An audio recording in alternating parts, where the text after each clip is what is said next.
할렐루야. 사랑하는 대강의 가족 여러분, 오늘 하루도 하나님의 말씀과 동행하는 삶이 되길 소망합니다. 오늘 함께 나눌 하나님의 말씀은 열왕기하 5장 15절에서 19절 말씀입니다. 나아만이 모든 군대와 함께 하나님의 사람에게로 돌아와서 그의 앞에 서서 이르되, 내가 이제 이스라엘 외에는 온 천하에 신이 없는 줄을 아나이다. 청하건대 당신의 종에게서 예물을 받으소서 하니, 이르되 내가 섬기는 여호와께 살아계심을 두고 맹세하노니 내가 그 앞에서 받지 아니하리라 하였더라. 나아만이 받으라고 강권하되 그가 거절하니라. 나아만이 이르되, 그러면 청하건대 노새 2마리의 실을 흙을 당신의 종에게 주소서. 이제부터는 종이 번제물과 다른 희생제사를 여호와 외에 다른 신에게는 드리지 아니하고 다만 여호와께 드리겠나이다. 오직 한 가지 일이 있사오니 여호와께서 당신의 종을 용서하시기를 원하나이다. 곧 내 주인께서 림몬의 신당에 들어가 거기서 경배하며 그가 내 손을 의지하심에 내가 림몬의 신당에서 몸을 굽히오니, 내가 림몬의 신당에서 몸을 굽힐 때 여호와께서 이 일에 대하여 당신의 종을 용서하시기를 원하나이다 하니, 엘리사가 이르되 너는 평안히 가라 하니라. 그가 엘리사를 떠나 조금 가니라. 아멘. 오늘 우리에게 주시는 본문의 말씀은 나아만 장군이 엘리사의 말대로 요단강 물에 7번 들어갔다가 나왔더니 나병이 거짓말같이 나온 후에 일어난 사건을 기록하고 있습니다. 그와 엘리사의 만남은 희귀하기만 했습니다. 따지고 보면 나아만은 엘리사가 어떻게 생긴 사람인지도 몰랐고, 엘리사 또한 나아만이 어떤 사람인지 전혀 모르는 가운데 사안을 통해 한마디 대화만을 나누었을 뿐입니다. 10절에 너는 가서 요단강에 몸을 7번 씻으라. 내 살이 회복되어 깨끗하리라.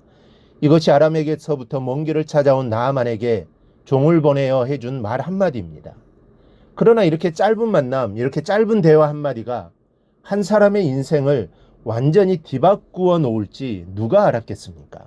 15절을 보니 나아만이 엘리사에게 돌아와서 이렇게 고백합니다. 내가 이제 이스라엘 외에는 온 천하에 신이 없는 줄을 아나이다. 천하에 이스라엘의 하나님만이 참 신이요 참된 하나님이시라는 고백입니다. 이런 신앙 고백은 나아만이 나병으로 고통을 당하고 시달리는 가운데 선지자 엘리사를 통해 발견하게 된 놀라운 축복입니다. 역으로 생각해 보면 나아만이란 사람에게 나병이 찾아오지 않았더라면 그는 영원히 하나님을 발견하지 못하고 죽었을 것입니다.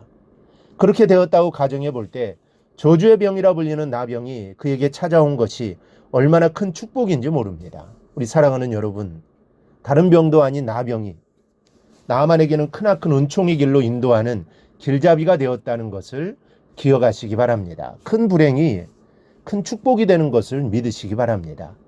지금까지 살아온 인생의 뒤안길을 돌아볼 때 험난한 사연들이 아주 많습니다. 그리고 앞으로 펼쳐지는 인생 여정에서도 어렵고 힘든 일들이 아주 많을 것입니다. 하지만 아무 염려하지 말고 믿음으로 굳게 서십시다. 나아만 장군의 병이 큰 축복이 되었던 것처럼 여러분의 고난과 아픔이 장차 큰 복이 될 줄로 믿습니다. 본문으로 돌아가 보면 나아만의 믿음은 신앙 고백에서 그치지 않고 굳은 각오와 결단을 내리는 믿음의 단계까지 나아가는 것을 알게 됩니다. 나아만이 엘리사로 인해 나병을 고쳤을 뿐 아니라 그로 인해 살아계신 하나님을 만나 구원을 얻게 되었으니 엘리사의 은혜가 얼마나 고마웠겠습니까? 그래서 그는 많은 예물을 가지고 와서 이 예물을 받아달라고 간청했습니다. 그러나 엘리사가 완강히 거절하자 그는 엘리사에게 노새 2마리의 실을 흙을 당신의 종에게 주소서라고 간청합니다. 그리고 그는 이런 결심을 고백합니다. 이제부터는 종이 번제물과 다른 희생제사를 여호와 외에 다른 신에게는 드리지 아니하고 다만 여호와께 드리겠나이다. 오늘 이후로는 어떤 신에게도 제사를 드리지 않을 것이며 오직 여호와 하나님께만 제사를 드리겠다는 결단입니다. 진실로 놀라운 결단이 아닐 수 없습니다. 본래 아람 국가는 우상의 나라입니다. 그럼에도 불구하고 그는 여호와만을 섬기겠노라고 선언하고 있는 것입니다. 그러나 그의 믿음을 방해하는 장애물이 가로막고 있습니다. 18절을 보면 나아만이 이렇게 고백합니다. 나는 여호와께 한 가지 용서를 빌 일이 있습니다. 저는 아람 왕의 림몬 신전에 예배하러 갈 때에 부축해야 하며 그가 우상을 숭배할 때 나도 같이 엎드려야 합니다. 이 일을 여호와께서 용서해 주시기를 바랍니다. 나아만은 지금 하나님의 능력으로 병을 치유하였고 주님의 은총을 느껴 여호와만이 참 신이라고 고백했을 뿐만 아니라 여호와만 섬기겠다고 결심한 사람이었습니다.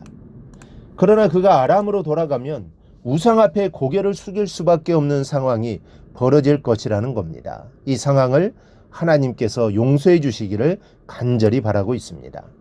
신앙생활을 온전히 한다는 거 참으로 어렵습니다.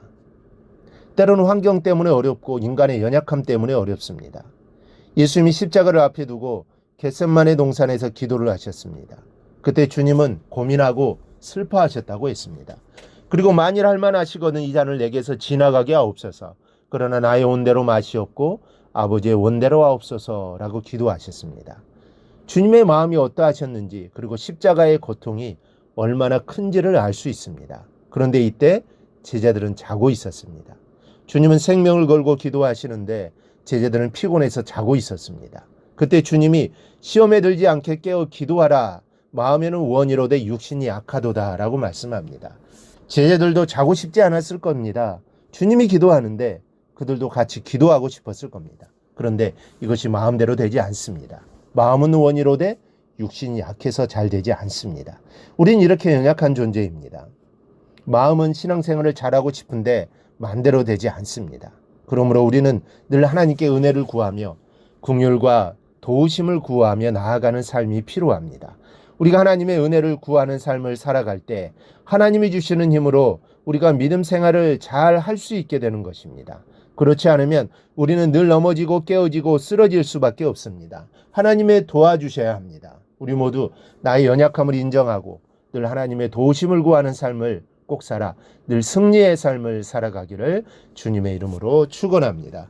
오늘 묵상한 말씀을 굳게 잡고 삶으로 실천하며 살아내는 대강의 모든 성도들이 되기를 축복합니다.